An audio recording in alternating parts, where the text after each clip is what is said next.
Welcome to this week's edition of Black Authors Matter TV, where we interview the latest movers and shakers in the African American literary community.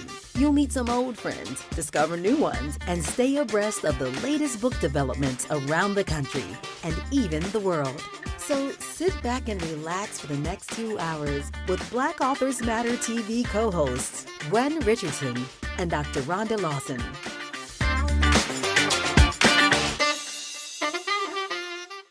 Good evening and welcome to the December 3rd edition of Black Authors Matter TV. We're in the last month of the year. The 2024 is almost gone. It's hard to believe.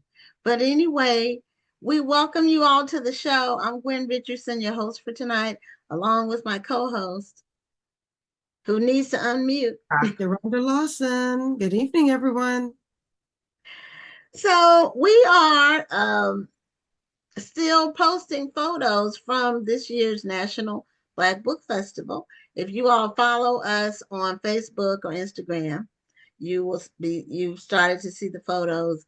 We're posting a couple of them a day because we want to give, most of them are individual authors who attended, and we want to give them, their moment in the sun as far as the exposure to our followers on both platforms. So it's probably, we had hundreds of photos that our photographer took, so it will probably take another couple of months to complete this process. But in the meantime, you'll get to meet and get to know some of the authors who attended. And we are looking forward to opening our registration. I've been getting calls. Really, I was getting calls before the festival, wanted to know when people could register for 2025. And so the registration opens January 1st, and the early bird is from January 1st to March 31st. And actually, 60% of our vendors registered during the early bird. So if you don't register when it's early, then you might not get in. So a lot of people procrastinate and they think they have time, but our event always sells out. So, Rhonda, do you have anything to add before we bring on our first guest? Well, sure. First of all, I have already launched ticket sales, and we've already started selling tickets for the Black Authors, Black Authors Matter. For the Black History Month. It's on the tip of your tongue. Yeah, for the Black History Month Literary Weekend, which will be February 20th through 22nd, right here in the DC area. And right now, for anybody who purchases their tickets by 11:30 tonight, will get a 2-for-1 deal, which means that you buy one ticket and you'll get two. So you don't really want to. That's a great deal. Yeah, it's a great deal. And then we're also advertising for our Meet the World Writers Cruise, which will take place August 29th through September 3rd. We're leaving from Miami and we're heading into the Dominican Republic and also to the Bahamas. So I'm really looking forward to that. And Omar Tyree just signed on to be one of our workshop hosts. Oh, okay. Well, that's great. He's supporting your event and then, giving back, and sharing some of his experiences with other writers. Should be a good time. Mm-hmm. I would love to go. I don't think I can go this year because I had to move my cruise for this year for next year to 2026. So that's the one I'm planning for. But who knows? Well, 2026 will be great because that'll be in New Orleans, so it's a little closer to you. Oh, okay. Yeah, I've cruised out of I've cruised out of Florida a couple of times. I don't know if it was Tampa or Fort Lauderdale. I think it's been maybe 3 times. But so it's about cruising. So, and not everything comes out of Galveston. It's only a couple of things you can get from Galveston. So our first guest is signed on, so we're going to admit him. And as you all know, follow the show, we have Black Odyssey Media authors as our guests on the show because we partner with them to help promote their authors. And also we try to have them close to, if not on the day of the book release. So in this particular, we have 2 people tonight actually that are Black Odyssey Media authors. And both of them, their books came out last Tuesday. So we're close to the book launch time. And our first guest is JC. He's a poet and he's a multi-genre author. And welcome to Black Authors Matter TV. Oh, okay. Let's unmute. I'm sorry. I forgot to ask you to do it. Okay, there we go. Can you hear me? Yes. Yes. Hey, how y'all doing? Doing great. Doing great. So congratulations on your book release. Thank you so much. Thank you. And you were joining us from no need to be nervous because this is like a conversation in your living room or your den or on your patio. This is what this is like. It's not no pressure whatsoever. So where are you joining us from? From Augusta, Georgia. Oh, okay. Augusta, Georgia. Okay. All right. Well, your book is called Fall of the Order. Yes, and did you have a copy of your book with you? I do. So we can see the cover. Okay. Oh, okay. Now you got me wondering what's through the D? What? Oh, that's I guess that is like claws, claw marks. Oh, okay, like scratches, yes. Okay, scratches. Okay. And then the gentleman standing up, he's the main character, we assume. Oh, he depicts the main character. Well, he's something like Men in Black. So not necessarily the main character, but he shows what's going on as far as government stuff. Oh, okay. Okay. All right. Well, this is a little clandestine. I like it. Yeah. And, those kinds of shows are the ones that I should I say enjoy the most? Maybe. I like the CIA type shows. In fact, I just picked up watching 3 new ones. Lioness, that has Zoe Saldana as the main character. It's in season 2. And then The Agency is a brand new show. That one has Richard Gere and his last name is Wright. The guy from American Fiction, Rhonda. Jeffrey Wright? Jeffrey Wright. He's in the Agency. Like yeah, he's in The Agency. And then the other one is The Day of the Jackal, which is on Peacock. So I'm watching all 3 of them, and they're in different various stages of like seasons or whatever episodes, but they all are around the CIA type secret agency, that kind of stuff. So is that what your book is about? Pretty much runs around those corners.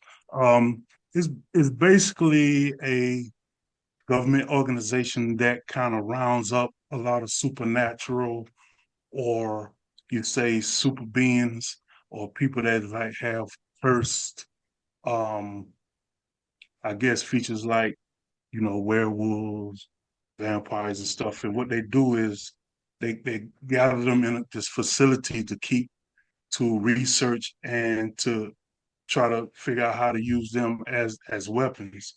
And so the main character, which they've had ever since he was a kid, they are trying to learn how to control him, to use him as a weapon, and also use like his blood and stuff to try to help cure diseases and stuff.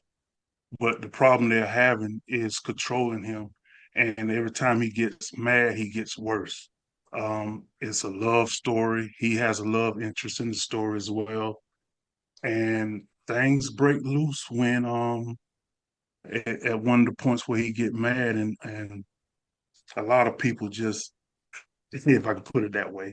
And well, you don't have to give us any spoilers, but it sounds like an interesting situation. Yeah, sounds like a lot going on. There's a lot of adventure with it. Yes. Yeah, I tried to keep it fast paced and on the thriller side, so that, there's never any boring moments to it. So yeah, I've gotten people that already read and text me They talking about they're waking up with nightmares. They love it and all that stuff. So Oh, they're waking up I'm, with nightmares.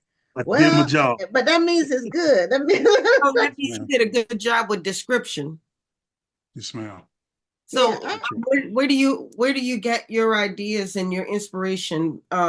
Because this is not an easy genre to write in. No, Because if no. you're going to write a thriller, you have to write it in such a way where your reader can not only picture it, but they feel like they're experiencing. You want them to look over their shoulder to see what's going Right. on if they happen to hear a sound in their house. So how do you tap into that?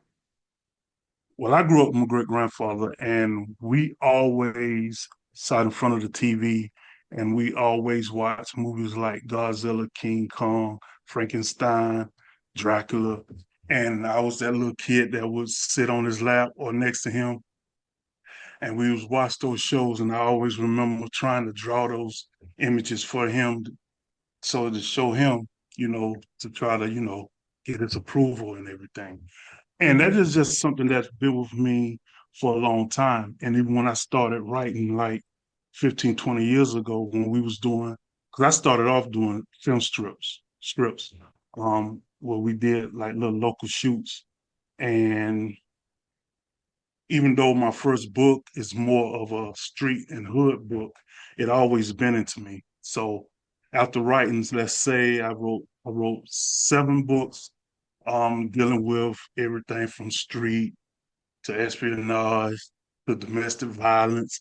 Um, I had decided that I wanted to do a series on books involving the supernatural or folklore. So as I was starting to write my first book, that's where I got my call. And it was like, we want you to, in so many words, sign, Black Odyssey and everything. And I said, well, I'm not writing anything street right now or, anything of that. And I told her what I was writing. And she was like, let's do it. And I submitted what I have. And they was like, keep going. And yeah, so it always been in me. I'm not the type that, I can sit up and I can pretty much write anything, but if I had the option, it will always be something on the supernatural or horror side. Interesting. And you That's mentioned some of the movies that my sister and I used to watch scary movies, and we would be in the bed because we shared a room and a bed all of our growing up years. We would be like watching late at night. They used to have on Friday nights, they used to show those scary movies, after a certain time. And we would always be, um, we would put the covers up over like close to our eyes. So when it got right, scary, we could put the covers right, over. right. And but those old movies, they were scary, even though it wasn't high tech.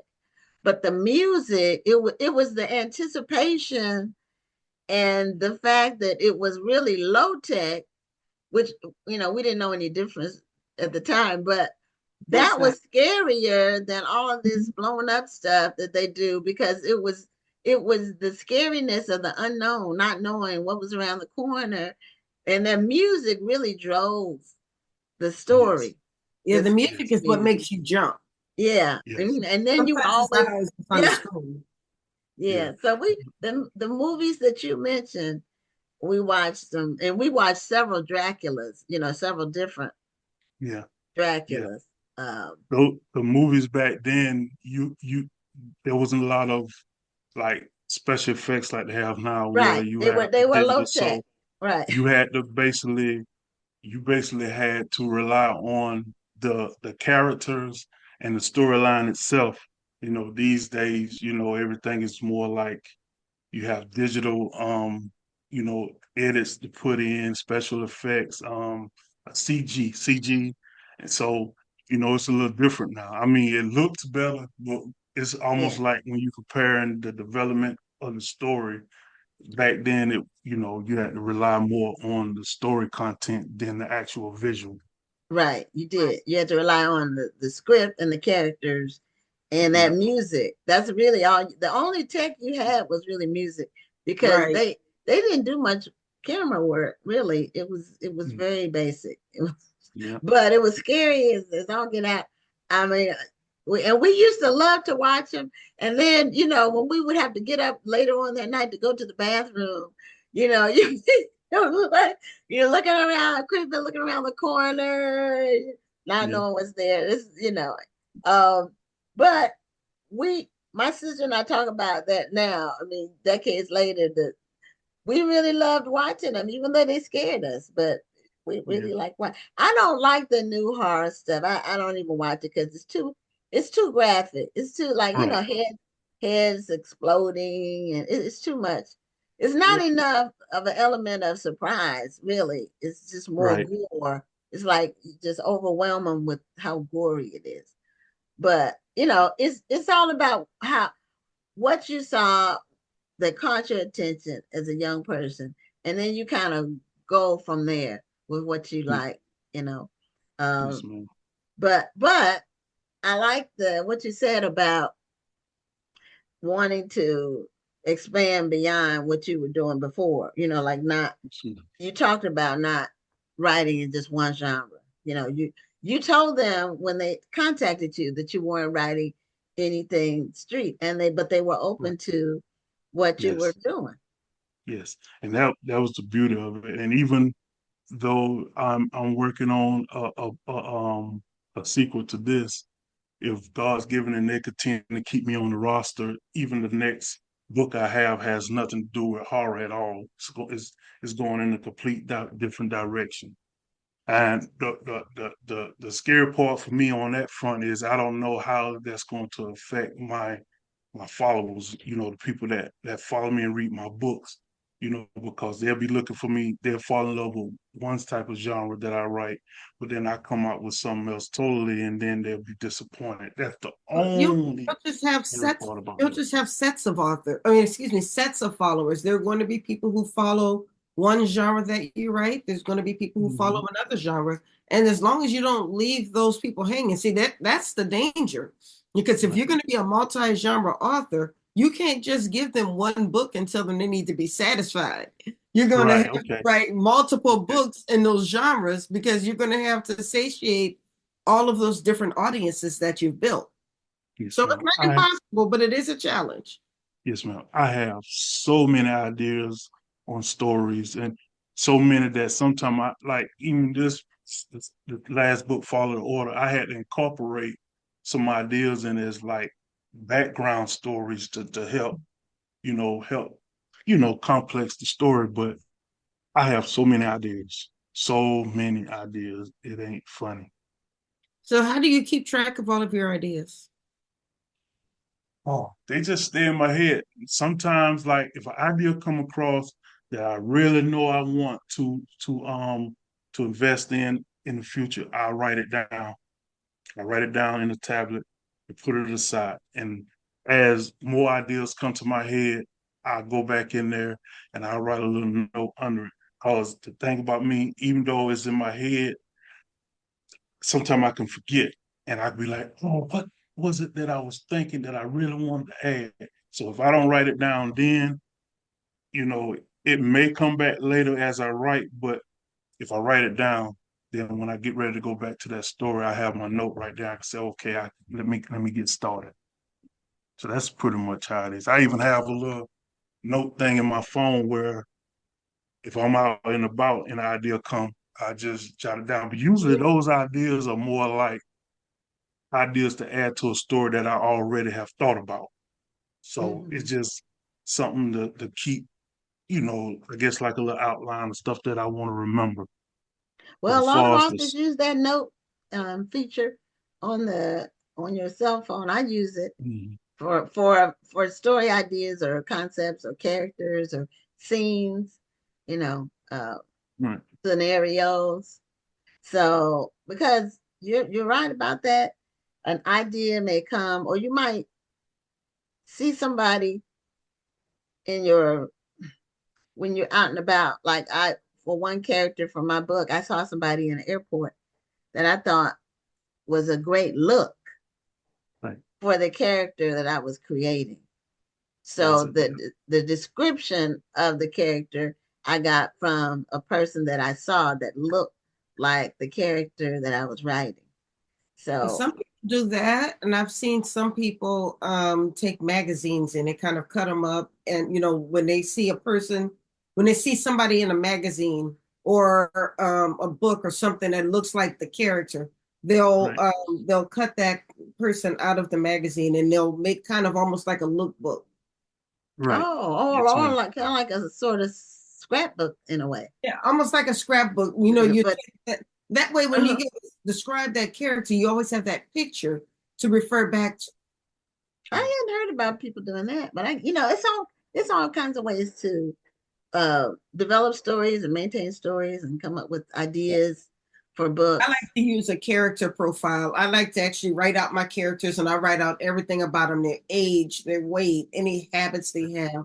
And I'll make a whole list of my characters with all of those traits. And so that way I can refer to that when it's time to describe my character or when I want to refer to a habit that they might have that will help to move the story along.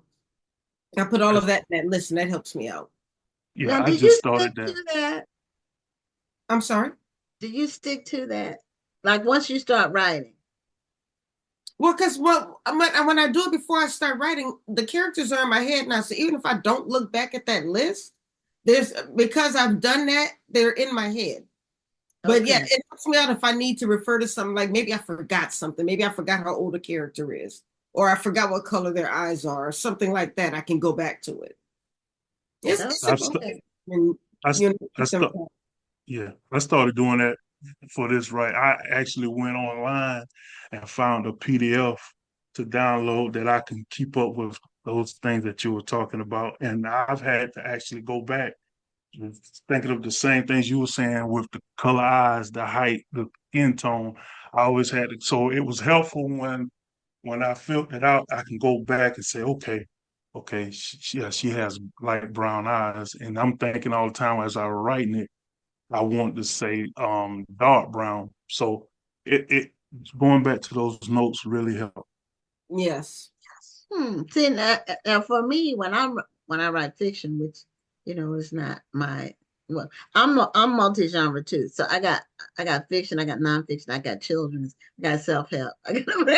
But um, when I'm writing, a character will come to me that's not predetermined. So, and I just like on the fly while I'm writing a certain scene, then, for example, if somebody is going to an office to meet someone, then you say, okay, there has to be a receptionist or a secretary or somebody there.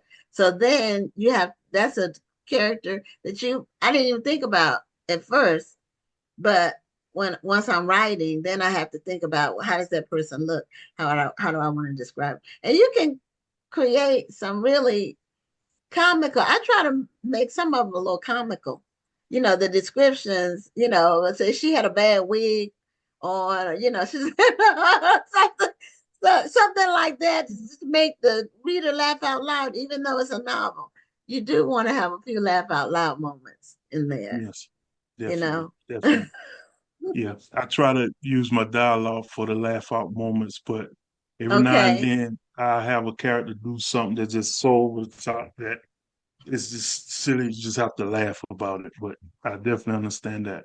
Well, sometimes real life can be funnier than fiction. So It can. And when people describe different things that happen, I said, you know what? That scene needs to be in my next novel because that is just too good to not put in a book. So something I heard about something last week on Thanksgiving Day, actually, when family was over, and one of the family members described something. I said that I have to put that in my next novel, which I got to figure out now how to work it in. But it's just so good, it has to be in the book. So what are you doing? What's your next project? And are you with Black Odyssey? Did you do a 1 book deal, a 2 book deal, or a 3 book deal? Well, I recently signed another contract for the sequel. So I'm finishing that up and going to get that turned in sometimes by the end of by this weekend. Oh, After that, okay. So, yeah, hopefully, and everyone I've done has been a one book deal. So hopefully, you know, they'll have me back, and I can show them a different style of my writing for the upcoming season or whatever. So you So say I'm you're working on the sequel for this book. yes, ma'am. Yes, ma'am. Okay, so it's going to be another suspense.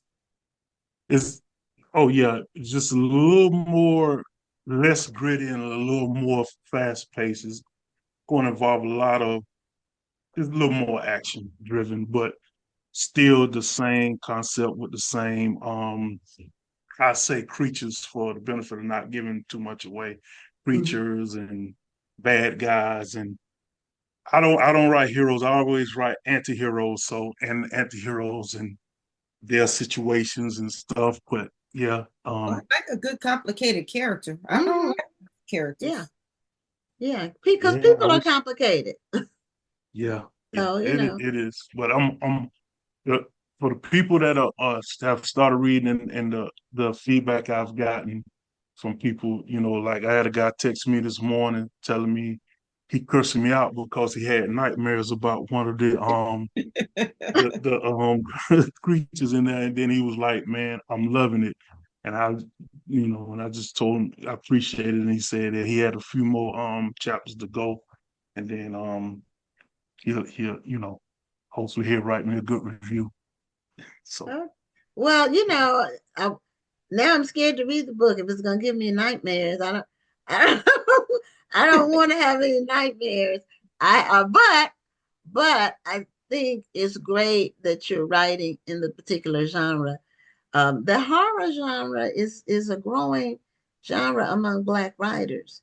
I'm finding more and more. We've had several of them on the Horror show. and fantasy. Yes, yes, both of those. yeah, And it could be a fact that there are so many other genres out, like your street lits, your contemporary. That I think that a lot of people is trying to try stuff different. I know I am. So because they're kind of saturated. yes, ma'am. Yeah. So you So can get like the black author with a lead black role, because that was the deal that I had struck with Black Odyssey. As long as the main character was black, then I can write whatever I need to. So Well, so yeah. how did you come upon Black Odyssey? How did you decide that this is where you wanted to go? Well, I've been self-published for like my last 7 books. I had a couple of offers, but I never really signed. I will take this back. My first book had 2 publishing companies, but there was the kind that you pay to Yeah. publish a book. I think it's called what is called print the I can't remember. I always get the On name demand. print on confused. demand or boutique Yeah, print publishers. the man. Yes, yes. And I paid someone to put it out, and I learned so much from that. Oh my goodness! And it to the point where I said, "Well, I'm just going to self-publish my other books." I ended up doing a 2 books with Author Untamed. We wrote 2 books together called The Contract, Yeah. and did very well. And then after that, about a year later, I was offered, what I'm saying, what I was working on, and if I was interested in signing, I was like, absolutely, because she was involved. I knew that it would be the right move. So Okay. that's how I started.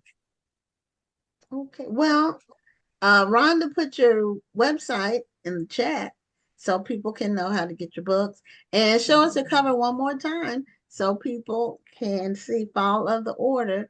And so when they go to order it, they know what the cover looks like. And that looks like a moon back there with like a blood Yes, moon back ma'am. in. Yep, Okay, all yep, right, yeah.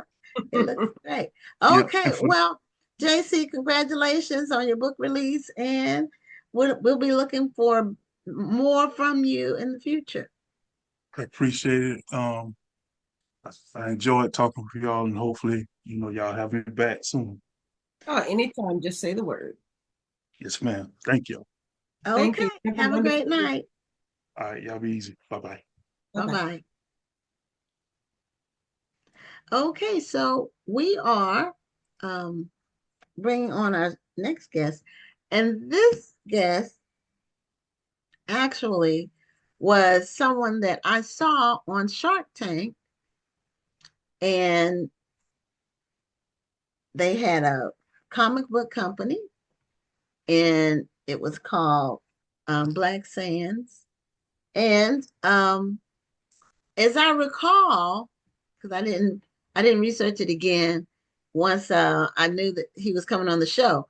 But as I recall, Damon John was the investor, as I recall. But if not, I'm almost positive. But if not, Manuel Godoy will let me know. So your last name is pronounced Godoy? Yes, Godoy. Godoy. Okay. Well, welcome to Black Authors Matter TV. I was intrigued by just your efforts and everything that and your company is a family project, right? No, yes, yes. Me and my wife founded the company back in 2017. Okay. And do you have any of your work with you that you can like hold up? Yeah, I got one of these Okay, right you just here. happen to have it right there. Okay. Black Sands. Okay. I love And guess who's prepared to have that book with you. yes, you had it right there. And you all are doing some amazing things. How many editions of your comic books do you have now? I think we've done roughly 68 chapters in the Black Sands Publishing House, and that equals up close to like 18 hardcover books, right? Because they're collections. So all the Okay. hardcovers are like 3 to 5 chapters each. That's Wow. wonderful. That's a lot of work. And That is a lot of work. you're cranking all of those out, you and your wife, or do you do it and she does the art? How does that work? Nah, so mostly I work on the Black Sand series, which is my story. But then I also have other people who also publish under our brand who do their own stories, Okay. Okay. mostly about ancient African civilizations and stuff like that. And we just fund everything and publish the titles and get it out there, you know. So we're more of the publishing side when it comes to those titles, but they're still Okay. part of our catalog. Of Okay. course. Well, that's great. So, And if you want an example of that, okay. I guess this would be a good example. You know, Okay, Madagascar. Madagascar, story of Queen Ramava. Oh, Yeah, okay. so Wow. So, who does all your different kind of stuff. illustrations? Do you have many illustrators, or how who does the illustrative Yeah, work? we got tons of illustrators, but the my main artist is David Lenneman. He's been working with me since 2016, like before we even started the company, right? In the concept phase. So he's been working with me ever since then, and now he's like an officer in the company. The company's a lot bigger now, right? But he still does the grind on the Black Sand series and some other major things when he needs to, like with the anime right now, he's working on that a lot. So Yeah, I saw on your website that you were doing anime, and my daughter loves anime. I don't watch it, but she loves it.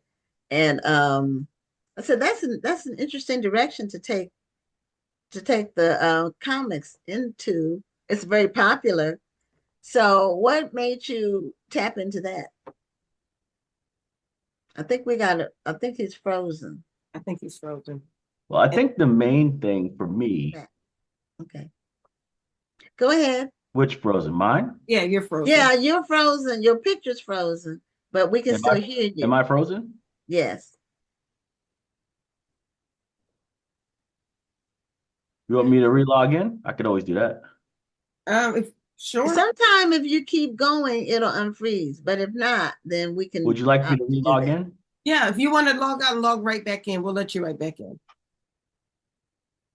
Yeah, because it's still frozen now. So And it always freezes on the All craziest right. look. it does. So yeah, just log back in and we'll readmit you. There we go. Yeah.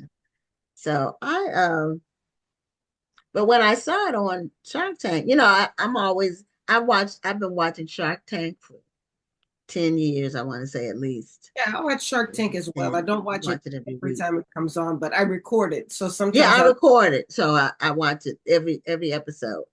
Mhm. And they have a new black investor now, a sports guy. I can't call his name, but he's somebody new that they hadn't had before. Is he a regular And or is he just a guest judge? he's been on Or a couple of episodes in this new season. So he's invested in some things. So he's a part owner of Atlanta Falcons, I think. But I just can't call his name right now. But whenever I see black people on there with ideas, I um, like when they have good ideas. Well, anybody. I like when they have a but good yeah, idea. They I got you do too. through. Yeah. Mhm. Some of the people who come on the show, I'm like, what producer let you on the show? They just let you on the show to laugh at you, didn't they? Yeah, or some things just aren't viable. There's some projects it's too narrow. Uh, or the ones that say we have 1 point whatever $1 million in revenue, but they're still not profitable. So, you That know, that is scary. When you're making that much money and you're still not profitable. you can spend a lot of money in business and not make a Oh, profit. no, but no, you absolutely can. I'm just saying it's scary when you know Oh, that I'm you're sure. bringing in $1 million and you're still not turning a profit. That's Yeah. there's a lot of overhead going on. Yes. Some Maybe you people need spend too this much on overhead or marketing. Like you you can spend a lot on advertising and you need to advertise. But if you're spending $150 for for your customer acquisition cost and your product is only a $50 product, that's not good math. right, exactly. So, or some of them say they have borrowed a lot of money. Uh, You have to pay that back. they have a lot of debt, or they've already given so much of the equity in their company that there's really not that much that they have to give on Shark Tank. And they normally, if you come in there and say Good to say 5%, it sounds good to say I'll give you a piece of my company, but if you give 5% of your company here and 5% of your company there, and somebody else owns 50%, I had a guy come to me once who wanted me to do all of this work for him. And he said, I'm going to give you a piece of my company. And then I started to look at him like, well, you only own 50% of your company. So, and you've already given 5% to somebody else. So now 5% is going to come to me. This is not going to pay for the things that you're asking me to do for you. well, and plus, if it's not profitable, you're not going to get anything Exactly. unless he's paying you as a contractor or whatever for your work. But if he's doing work That's in what I'm saying. exchange for equity, then that could be a bottomless pit of work that you never get Exactly. compensated for. You know, Exactly. get your money up front if you can. So he hasn't logged back on yet, and I don't have his number. I hope he's not having some issues getting back I in. hope not. But at first it started. Okay, there he is. So I'm glad he was able to get back on. So, Yeah, I got a little nervous when he was talking and then there was a little stutter with yeah, sometimes there's a little noise before people freeze up, and right. that's what happened. It doesn't happen often, but But it you're back happened. and that's all that counts. Yeah, you're back, and we need to unmute so we can hear what you're saying. Yet the internet crashed. Oh Oh, wow. I Okay. don't so know did what you have to happened, reboot but your modem? yeah, I don't know what happened. So I'm like, kids are watching something upstairs, so I know it's working up there. Why not here? Yeah, that's Uh, whatever. Oh, that's okay. You're back now. Yeah. yeah. So let's go back to your original idea of doing comic books.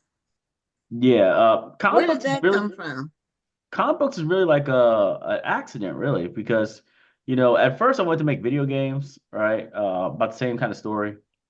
But I realized that video games is just way too expensive, especially if something like the first thing you ever do is like $60 to $100,000 thing, right? And I just felt like that was just a bridge too far. So I Mhm. shifted over to going to comic books because I knew it could make like, a comic book for a lot cheaper.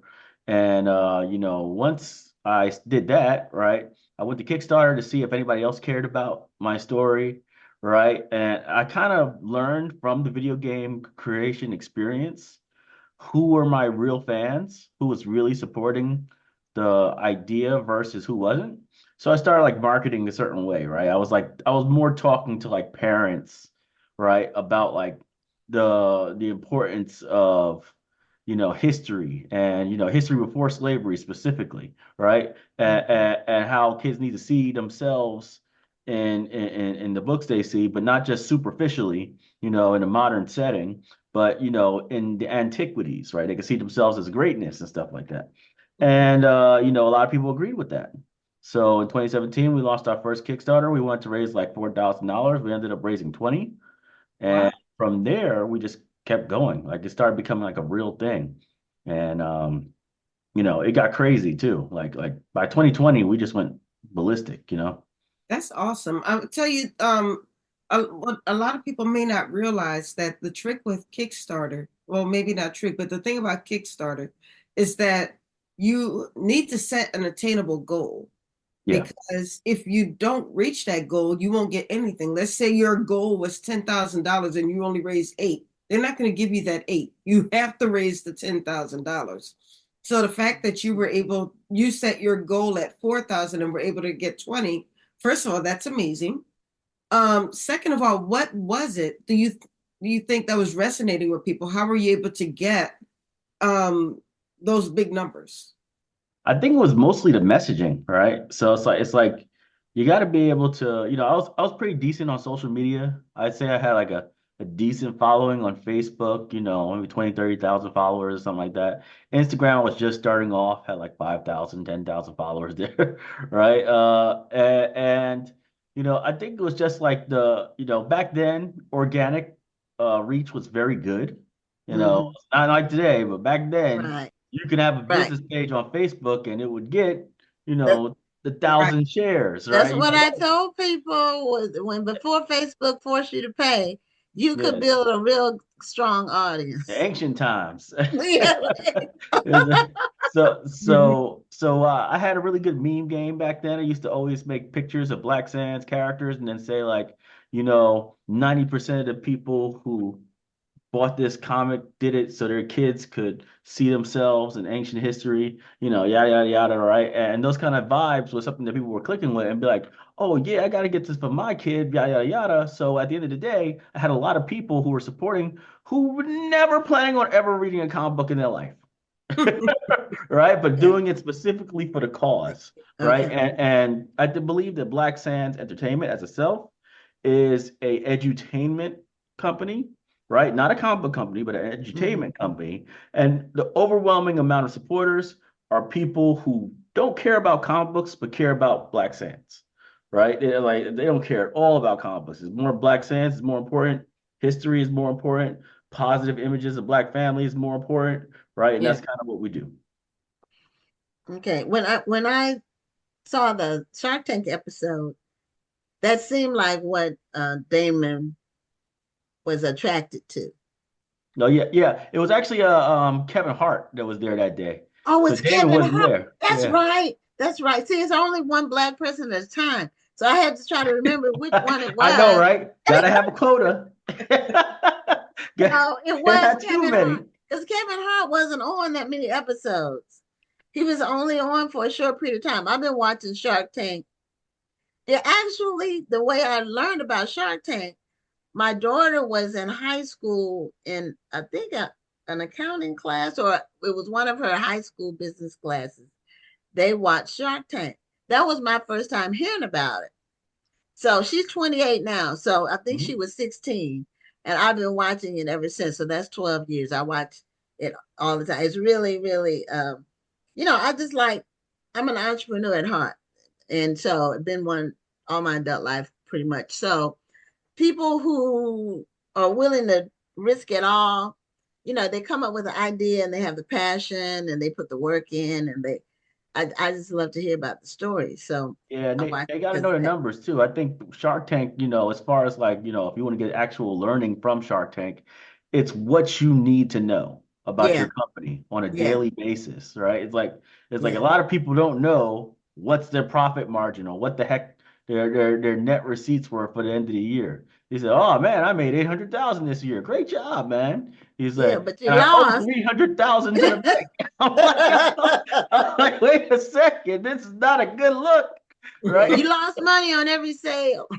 Yeah, yeah, yeah, yeah. I But know. So it's good though. How did two questions. What inspired you to say, you know what, I think I'm gonna go on Shark Tank? And then what did you do to prepare? Well, the funny thing was, I applied for Shark Tank for about 4 years straight, and then I stopped applying after a while because I was like, man, these guys are never gonna pull me up, right? And then randomly, they called me the year Wow. I didn't apply. They were like, "Hey, your company's doing pretty well. I was wondering if you wanted to be on the show. We never had comic books before." I'm like, "What?" So I'm like, "Yeah, of course I'll be on the show, right?" Yeah. And by then I was killing it. I was killing it by then. So I knew no matter what, I was gonna get an offer, period. Because there's no way a company doing the numbers I was doing at the time was gonna not get an offer. By the Mm. time I got on the show, I had already done like $2.5 million in sales, right? I already done that's like a great. ridiculous amount of like damage, Hmm. and I knew all my numbers, knew everything else. I was like, yeah, we about to kill them when we get on there. And they called me up and they said maybe like 3 weeks before the taping. And they were like, Okay. "Hey, just to let you know, I got some good news and I got some bad news." And I was like, "All right, give me the bad news first. I want drama, right?"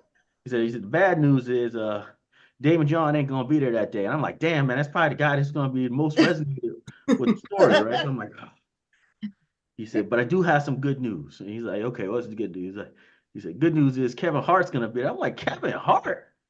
So I'm like, Damon got upgraded, right? So I'm like, cool. Well, listen, if I win him over, then it's game over because he's the entertainment guy. So he Yeah. does his movies and stuff like that. So if I can do Right. that, I've proven it, right?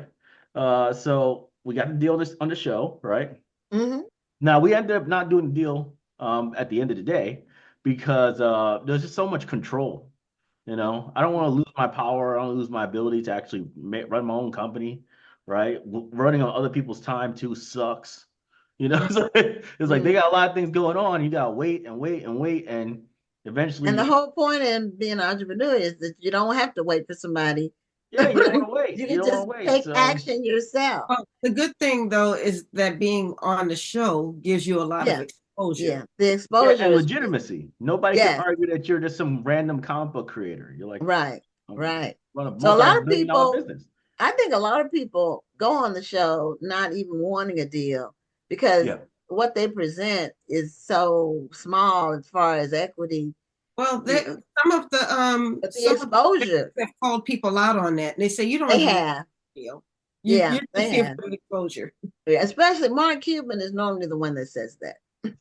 You didn't really want a deal. You're not here to get a deal. So But it's on the day great exposure.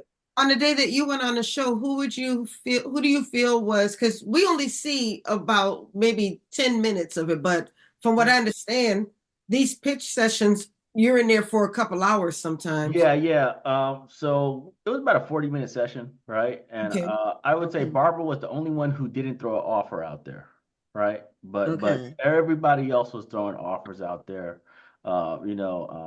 And it was pretty funny because Kevin was just being so aggressive to everybody. He's like, "No, you're not getting this deal with me. I make movies. That's what I do. I did a deal with you earlier today, Laurie. I'm not gonna do one now. This one's mine." Right?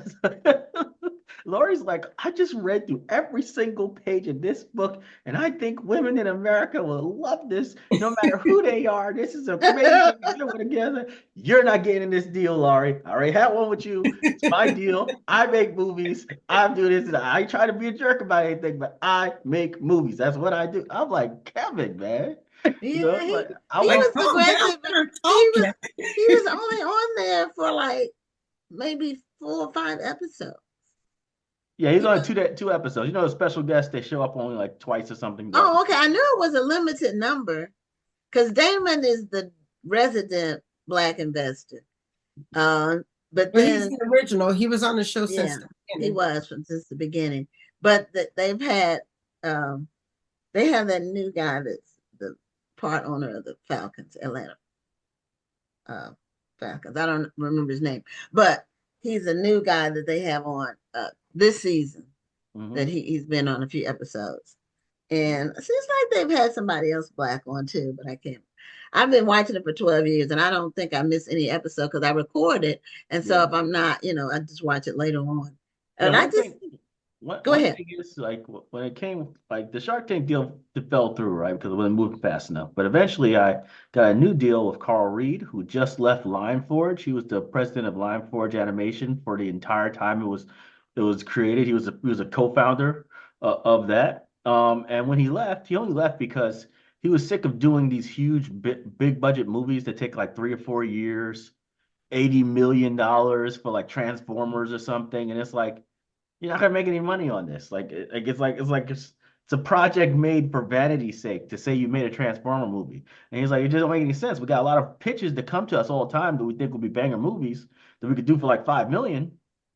You guys won't let me do it. So he left. He made his own stuff. He was always talking to us. He was interested in Film Black Sands back with Lion Forge. And when he came independent, he went there. And we started working on this production now. So the anime that we're working on, we already raised $1.1 million through the fans on WeFunder. That's currently going on right now, right? Okay. And we also, so he brings his own set of skills, which is all the animation side. That means recruitment, distribution, all the legal mumbo jumbo that we're gonna have to do in the future, licensing, merchandising, all that stuff. And what I bring is a rabid fans who not only hit the like button, but actually invest, right? I think we had prior to running out of investors, because we literally like we got every single investor we possibly could in our own community, right? And we ran out. Once we ran out, we had about $950,000 raised in like a week, right? Through our fans, and the average investment was You say about $950,000 in a In a week? week. yeah in a week. That's Yeah. amazing. That's Wow. great. Yeah, and then the average investment was about $900. So you think about grandparents, regular parents, right? Teachers, Mhm. lawyers, doctors, whatever, from our community, and the average investment was $900. So they were going pretty hard on that one. And now we're at 1.1, million and stuff like that. We're still moving the table, but we don't really get much media attention. So everything has to be done organically through like social media. I never Mhm. liked that because they pick and choose what they want to have out there. But that's the life right now. But it's fine because we already did so much that we have production on the roll array. We're already mostly through episode 1 of Black Sands. We just did a whole bunch of like the voice acting, the casting and stuff. So all that stuff's done, and they're in the studio doing the work now. TC Carson, Eddie Griffin, they already did all their line work for the entire thing, and TC Carson freaking killed it, right? So and Deborah Wilson's about to get in there as well. So we have some celebrity power. We got some regular animation star power in there. We have an amazing Get to see it. Korean. Yeah, it's just cool. It's something that's already on the road, and because it's already on the road, we can actually finance the rest to make up for the gap, right? And eventually, if we do hit our maximum goal on WeFunder, we'll be able to pay a lot of that finances up front, so we don't have to worry about, like a huge interest rate, hitting us later on. But if we can't, we still get it done no matter what. It's slightly more eating into the profits, right, for all the investors if we don't max out, right? We're going to max out. That way we could pay off the debt immediately. We're not going to stop production because we only have 1 million to do it. We have 1 million to start, another 2 million in financing, and we keep going for the, it's like we got plans to knock this bad boy out and release it by Juneteenth. And That's the goal. messaging is Oh, and the okay. messaging stays the same. Huh? The messaging is what you started off with about family values Yeah, and 100%. 100%. Black Sands is always that brand and butter, about showing, young uh black people who are kings, queens, princes, in ancient times, with strong family values about the family. I hate broken families. I think it's a stupid trope in general. So, I'm sorry, my parents are always there in our stories. Good or bad, they there and they care. They care about their kids. You know what I'm saying? Yeah. And these kind of things is what people bring it to the table, right? When you look at the actual like commentary from the fans, that's what they're saying. They straight up saying, I want this because I know what it does for my kids and my grandkids, and I'll make sure that they have access to it. And it also helps that everybody's a profit sharing investor because it's a movie. So there's no stock involved, there's no 10-year plan, right? Hits the movie theaters 2 months later, checks are being cut, right? Here's your percentage. Oh, okay. So it's gonna be in theaters, or are you gonna do In streaming? theaters. In Oh, theaters. oh, Yeah, it okay. might be on streaming session platform like eventually after Hmm. that, but in theaters on So release, first no is matter gonna what. be a release in theaters first. So this is going to be one heck of a Juneteenth. Oh, we hope we make that date, man. That date matters, So Yeah, it's a symbolic release date. And now you talked about the fact that you didn't want to give up too much control. And I just want you to talk a little bit about that. A lot of people that when they're looking for investors, and I've had investors in a couple of ventures I've had, um, people don't realize that you give up what you may give up, depending on the kind of deal it is. Yeah, Not every investment is a good idea. Like if they want 80% of your company, then it's not your company anymore. yeah. Well, the main thing is this, right? One golden rule I have when it comes to investors is never let someone pay for an investment because what they pay is what it's worth. They don't have to give a single thing more than the cash that they gave to you. And then they could just walk away and take whatever piece of that company you have with them for the rest of their life, whatever they're doing, right? Especially if it's profit sharing, then it's a really big deal that they have something to bring to it. Now, fans is another thing, right? Because in that case, they have zero influence on the company, right? So while I'm out here getting fan investments and stuff like that, they have zero say on what Black Sands does. So, Okay. it's more like financing on better terms, right? Right. Or it's like Like buying stocks. yeah, Well, without going to the shareholders meeting or yeah, whatever, you know. so you got to understand that, but there's two types of investments you should always look for. One is someone who's purchasing, but you need that money for a very specific thing, right? That's going to get you to a certain level. It's guaranteed. It's not something that's like, oh, we might be able to do something with this. It has to be a guarantee you're going for with that money. Otherwise, don't take the money, right? You gotta make sure that happens. The other kind of investor is somebody who's a strategic partner, and in those strategic partner situations which is like what the Shark Tank deal should have been, right? You refuse the money, which is what I did, right? And then you say, hey, I'm gonna release the stock on a schedule, so long as you hit certain milestones, the things that you said on TV, so long as you start moving that thing in that direction, then I'll give you the stock and you don't have to pay for it at all. What it does is protects your company's value because if they're not paying for your stock, what is their sweat equity worth? Whatever the hell you say it is. Kevin Hart's working for you, that's $10 million, right? Whatever you want to say it's worth, right? Because that's at that point, what is their sweat equity worth? Period. He says, secondly, it protects you in case people decide not to do anything, right? So if they're too slow, or they want to change their mind, you could just say, well, I guess we're not going to do the deal, right? Like you didn't follow the obligations on the contract. So that was the way I got out very easily. I didn't take the money. And because I didn't take the money, 7 months later, when things weren't working out, I just walked, right? It's like hey, nobody's doing anything. So, I got to go, You went right? in with some business acumen because the average person going on that show would probably not be thinking on the level that you were, and they'd be happy to get a deal. Yeah.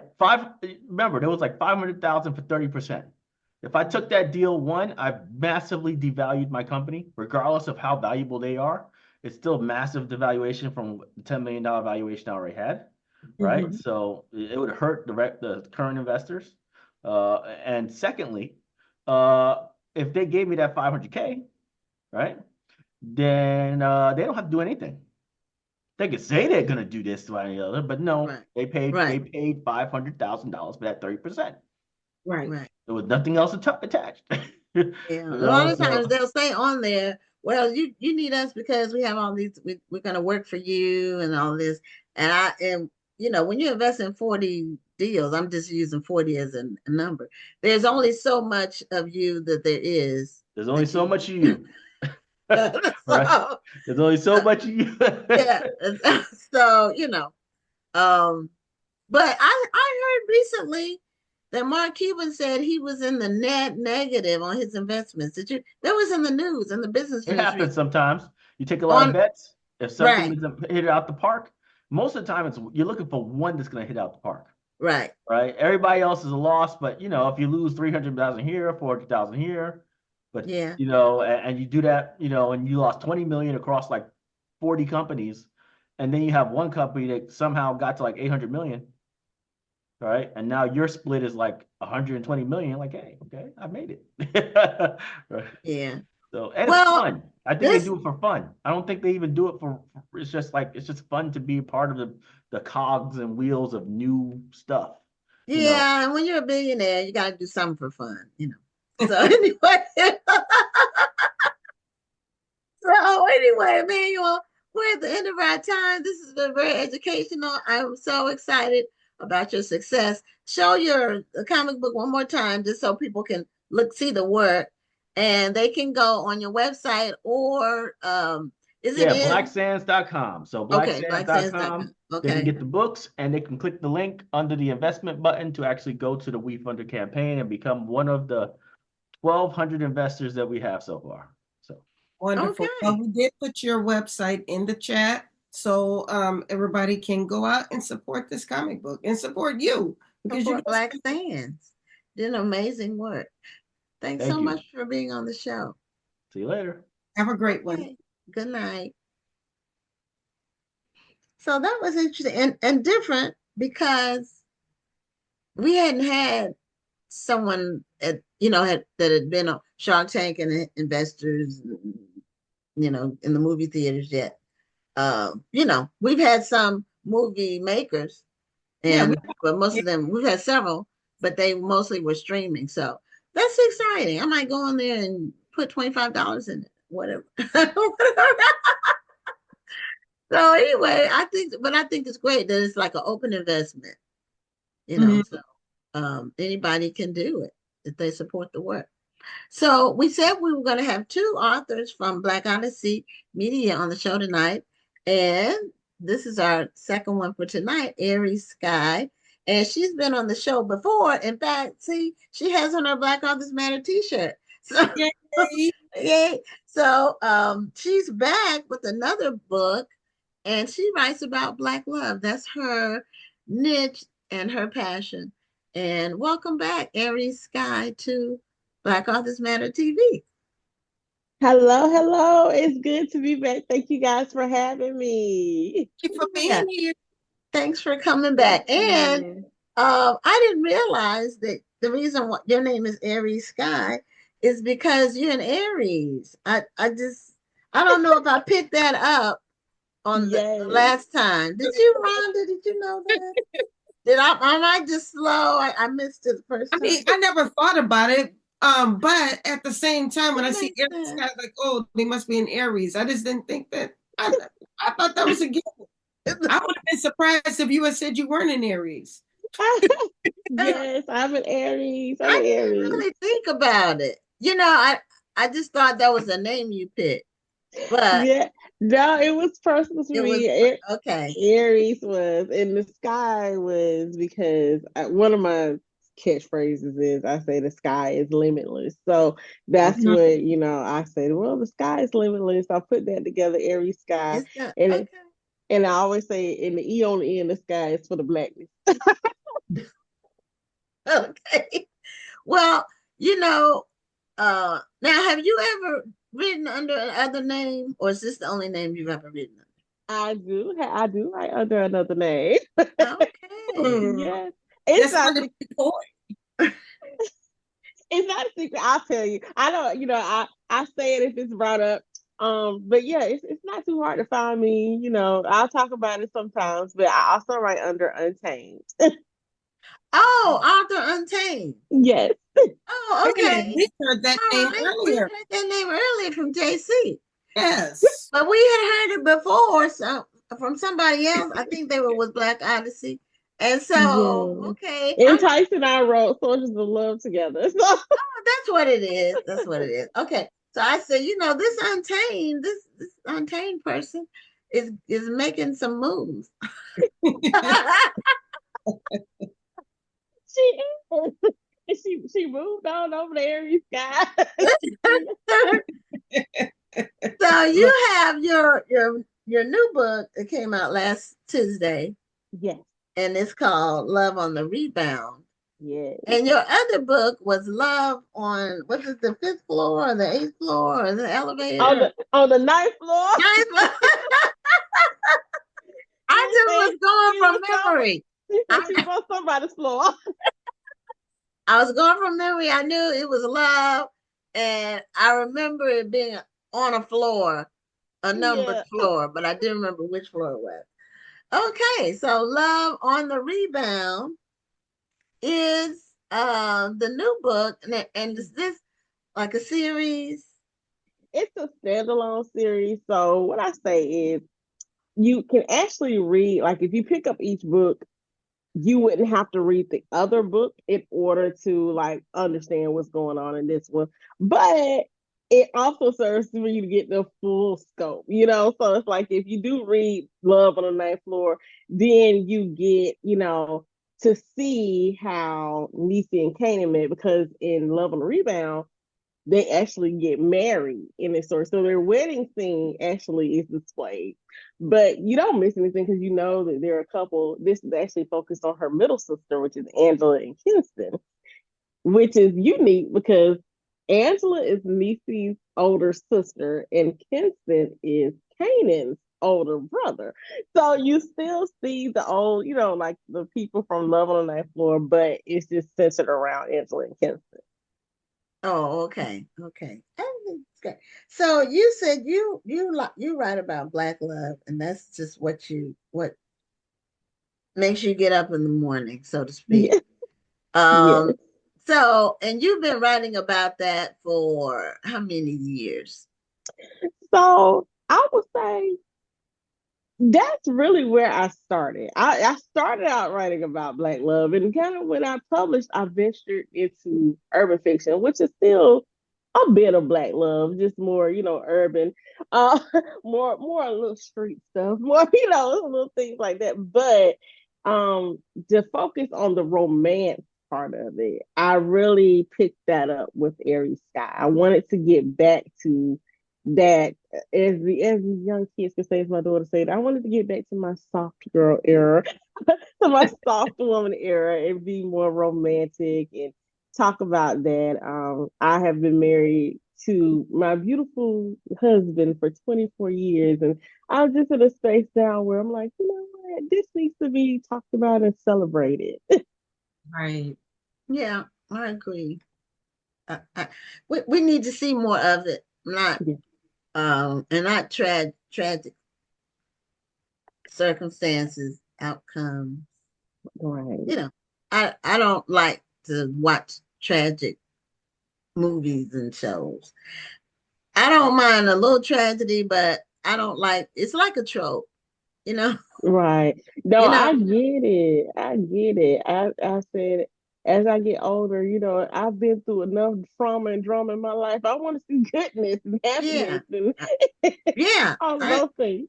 And then people go through things, that nobody's living like a fairy tale. Oh, some people might feel like they are, but it's the part about working through things, Yes. coming out on the other side Yes.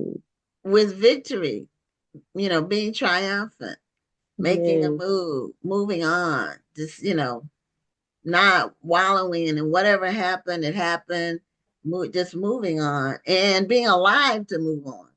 It's Yes. so um I applaud you for focusing on the Black love aspect, but also congratulations on 24 years. Thank you. Thank you so much. Yeah, not Yes. everybody gets to 24. I'm at 32. That's hey, congratulations. That's a blessing. You're right though. Everybody definitely don't get to 32 either. So No, no. I did four. I did four with another one. So that's all I got to was four, and that was four too many. That it should have been two or less. But you give it, you try. Okay, maybe it'll turn. yeah, yeah. So I always say they used to say it was a 7 year itch, and now it's like Yeah, sometimes these days I say, yeah, you gotta reduce it. This 2 year itch because yeah. They sometimes don't these wait people 7 years. they don't And wait a half 7 years. They What they you say, they be Rhonda? said the year and a half itch. right. They here today and gone tomorrow. I'm telling 18 you. month itch. Is that what it is? But somebody told me, I think we had been married maybe 6 or 7 years, and they said you're not really married until you're in double digits. That's what somebody told me. And actually, there's something to that. I don't know. I think it depends on the couple. I mean, there have been couples who have gotten divorced after 25 years, 30 years, and they've gotten a divorce. But That's true. That's not that common though. a couple, and it depends on their bond. Mhm. That's Some when people, once the kids are grown, it's like they put all their energy into raising their kids and doing stuff with the kids, and it's like they lost each other in there. And right. by the time the Yeah. kids get grown, it's like we don't even have anything to talk about. I've had couples that said that they Right. invested so much time and energy in raising their kids that they forgot to focus on themselves as a couple. Mm, Right. They grew apart and they're not Yeah, the same, of course not the same person who they married. So it's like you're a stranger. Yeah, I don't know you. yeah, And they might not like each other by the time they do know who they are. it that's happens. true. You have to But keep we're not going to be gloom and doom over here. We're going to keep talking about love and staying positive. together. But that's all the part of the love process. No, it is part of the love process, but I think there's something to say about people who stick it out despite, Yeah. Hmm. That's true. I agree. and how you overcome that 7 year itch or that year and a half itch or whatever it is. How do you get past that and still How do stay you together? get past 7 or 10 You or you whatever? Yeah. you Well, date each other. You have to continue to get to know each other and date each other.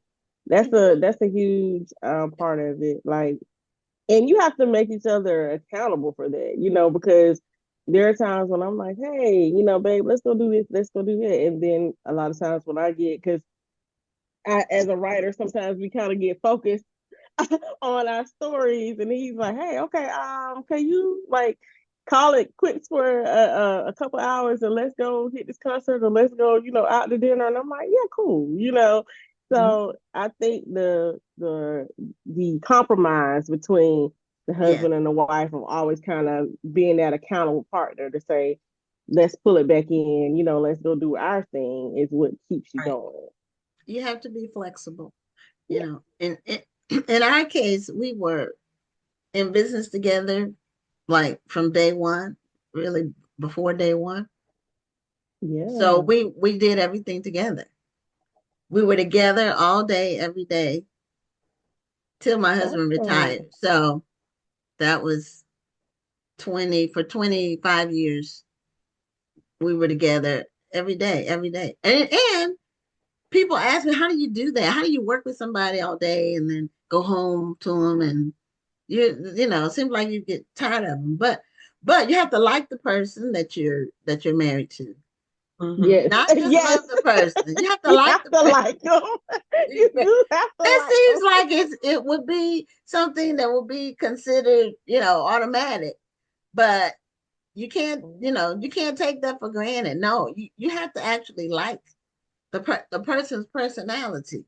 You Yes. have to have some things that you can talk about. We didn't talk about work when we went home really that much. Although we did, but we didn't. You know what I mean? And when we were Right. at work, we were doing completely different things. So it wasn't like we were sitting in each other's face all day long. You know, we had Well, different that's good. offices and we were focused on different things. He was on the tech side, I was more on the marketing side. So we really had different, and we just did what our assignment was that we created for ourselves, and then we would talk when we needed to talk, during throughout the day. Right. But we were together Yeah. all the time. Then, we raised his two sons, and then we had our daughter, and raised her. And my husband was very involved. He did transportation, so he took her everywhere. And he did sports. Oh, okay. When Awesome. she was involved in whatever she was involved in, basketball, volleyball, track, whatever sports she was doing, he was, and I would go too. But we had the store, we had the business, so Right. somebody had to be there. So we worked it out. It goes by so fast. It does. It does. That's the truth. It You know, does go by so fast. I the time that you were raising, she was born. Now she's 28. It's like a blur. absolutely right. I have two 20 a 22-year-old, 21-year-old, and then our baby is 17 and he's about to be out of high school too. So we're about to be empty nesters, in just a little while here. So I was at an least empty nester for about a year. right. Yeah, we haven't had an empty nest yet. Not really, because she went away to school, and then she went to graduate school, and then she came home to work. She was gonna move out. Then COVID hit. Everybody Oh, went home to work. So she just then the cost of housing went up. mm-hmm, Because she wasn't gonna rent. She really wanted to buy. When she moved out, she mm-hmm. wanted to be an owner. Well, the real estate went up, the interest rates went up. So then she said, "Well, Mom, can I just live here till I get married?" I said, "Well, I don't have a problem. I know your daddy doesn't have a problem with it because he's very, that's his baby girl. So he, Yes, he absolutely. wouldn't have a problem with her staying, Listen, staying here, we might not be empty nesters because if any one of our kids say, "Can we come home?" He's gonna be like, He "Yeah." come back.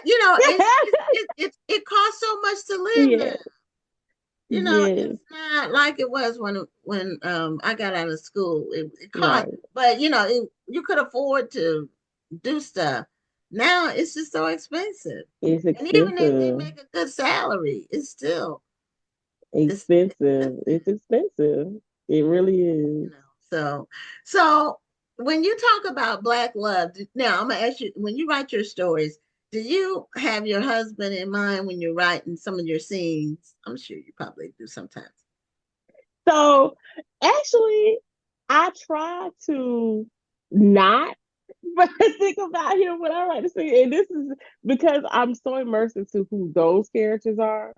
Um, Okay. and then I'm kind of like a little protective. Like, I feel like if I write him in the scene or whatever, then it's like, in my head, if I know this when somebody else reads it, I'm like, I wrote about my husband. Y'all are gonna read about my husband. How old was your husband? But that's just in my In head. That's your what head. Okay. Okay. in my head. So I try not to actually think about him per se, but I just take, our experience from having a relationship and I'll pour that into those elements into the characters. Okay. Yeah, I just wondered because I'm not a romance writer. I don't, Yes. the romance in my two novels, there's very little real romance in there. There's a couple that love each other, but I don't write, romantic scenes. I, Romantic. I don't, that's not my strength. I would have a hard time figuring out what to do. And then I would, it would just be too hard for me. But I like a little more action, have a Yes. villain. I like to develop a villain that um Now, they romance can have some villains too. Now, they can, but it just depends on that's who true it too. is. I've read some books like that, and I really, really admire people who are able to weave that into the action. My writing isn't like that, but I just admire people who can just come up with a whole bunch of different stories. Like how many books have you done, Aries?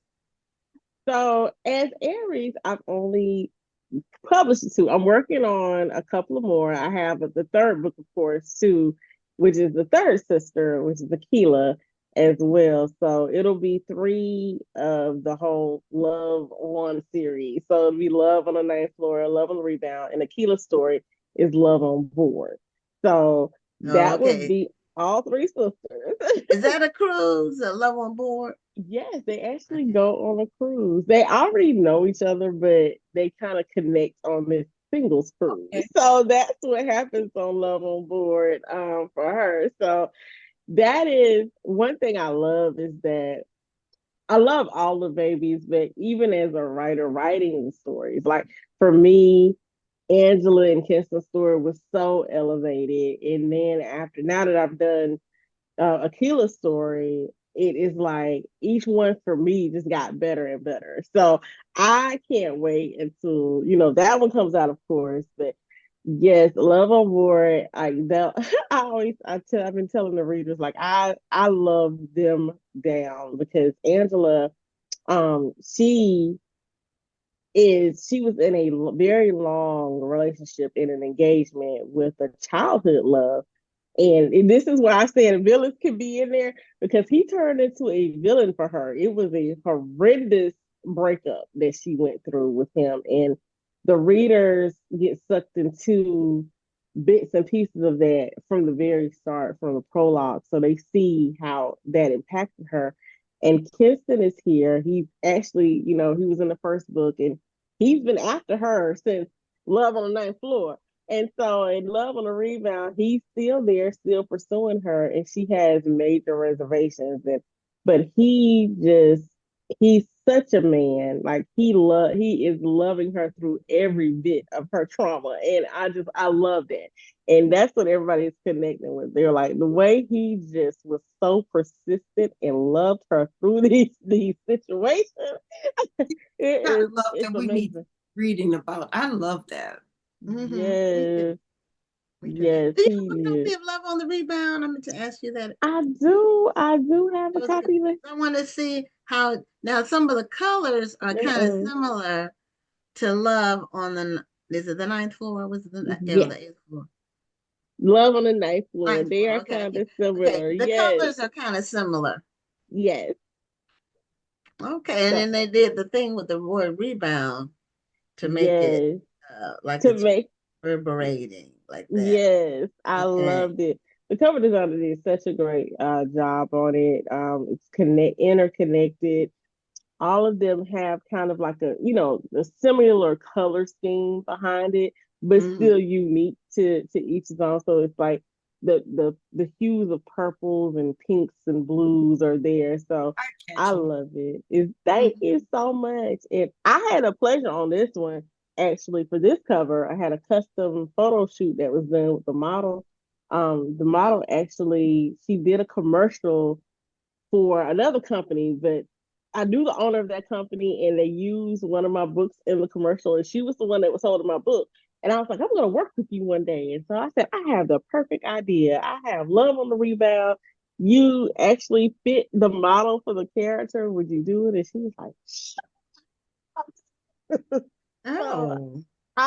so it's extra special because this is her first book cover and that she's ever done. She is a model, but this is her first book cover she's ever done, and she like took me on this journey with her. They did a live when they were doing a photo shoot. Like it was so great, and she's so supportive. Like I'm excited for her too. Now we only have a few minutes left, but I want to hear about your event that you have coming up. So I will be at the Black Romance Book Fest the end of May through June. I think May 31st to June the 2nd. I think those are the exact dates, but it's in Atlanta. It's a huge event that Lauren Lacey is putting together. She has a lot of Black romance authors who will be there all weekend. Some for one day, but most of them for the entire weekend, like hundreds. And I'm excited. I don't know if I'm more excited to be there as an author or be there as a reader because I read a lot of the people that's coming, and I'm like, now how can I make time to go and visit some of these authors and get some books myself? I might have to bring some people with me to go out and do that while I'm at the booth trying to sell. But I'm excited. It is going to be a stellar event. They have so many things going on. Besides just the selling of the books, they have narrators that are coming, they have panels, they're having a lot of different events that are just there, candle making, there's so much stuff that they're going to have going on. I'm excited for all of it, and I'm excited to see all of these beautiful authors who are just putting out all of this work, and also to see the readers, because I cannot wait to get out there and sign copies of Love on the Ninth Floor and Love on the Rebound and everything else that'll be out by then. Now, is Wonderful. this event, because there used to be a romance event. I don't know. It used to be a big romance event, and I think it disbanded or something. Is it Romance Writers of America? It was one You know that they what I'm talking had. about, Rhonda? It used to be No. a big thing, and it had some kind of falling out or issue or something, and then they ended up disbanding. And I need to go back and look at my research on it because it was big for a Yeah, long time, and then I guess it's kind of made way for others to fill the vacuum. yes, this I, one I is did the put first. I did put the website for Black Romance Book Fest in the chat, and I'm taking a look at it, and you have some heavy hitters you're going to be surrounded by. Yes, I love it. I know Kennedy Ryan will be there. If I'm not mistaken, Farrah Rakan will be there. It's so many, so Looking many at Vanessa people. Riley, Vanessa Miller, Yes, Monica Walters, Julian Winters, Casey Mills. yes. Farrah's there too. Mm-hmm. Yes, you're gonna be in some good company, girl. I sure will. And I'm excited to be there with them too. Hence why I said it's like I am like excited to be there, both as an author. And then I'm like, oh, but I wanna it's like I wanna You're do gonna be there as an author and a reader. And a it. reader. Right, right. I gotta figure out what day I can be the reader. Well, some of the romance authors are writing other genres too. Yes, Not, like you said you started off, you did do some urban fiction or street fiction. yes, Is that what you told me? But I know Vanessa Riley, she does romance, and then she does these thick historical fiction novels that are like a Bible. yes, Bible. yes. And Vanessa does Christian fiction, but she's kind of Vanessa Miller. She does a romance too. Some of her Christian fiction has a romantic angle to it. Yes. And some like KC, she has a romantic suspense. Some of them have psychological thrillers. Mhm. I love the fact that they are diverse too. So Mhm. we get to see all of their beautiful works out here, in all of these different genres. And hopefully they'll have them there at the Black Romance Book Fest too. We will. I think it's wonderful though, just to look at how Black fiction is just being elevated these days. I mean, Yeah. Yes. I know we talk a lot about the people who are just out here for a side hustle, but there are people such as yourself who are putting their all into their work and it's being recognized. And I think that's beautiful.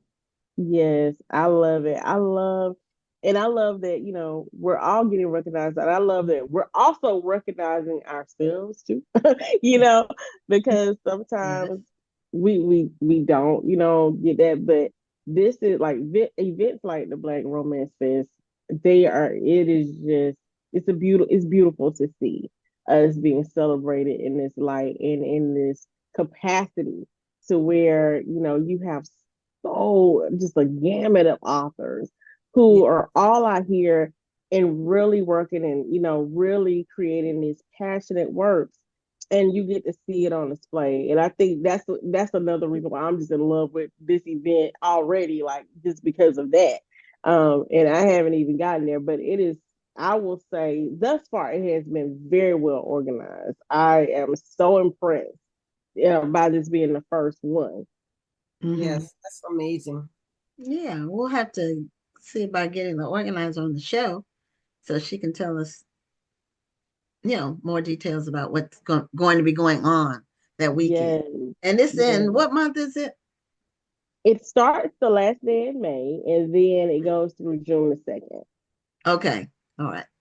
Well, Aries, we're at the end of our show.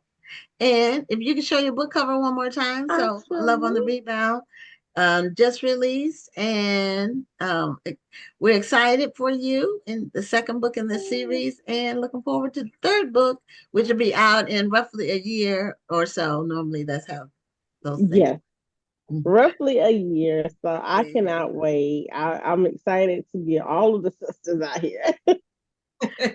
Okay. Well, congratulations again. And thanks for being back on the show.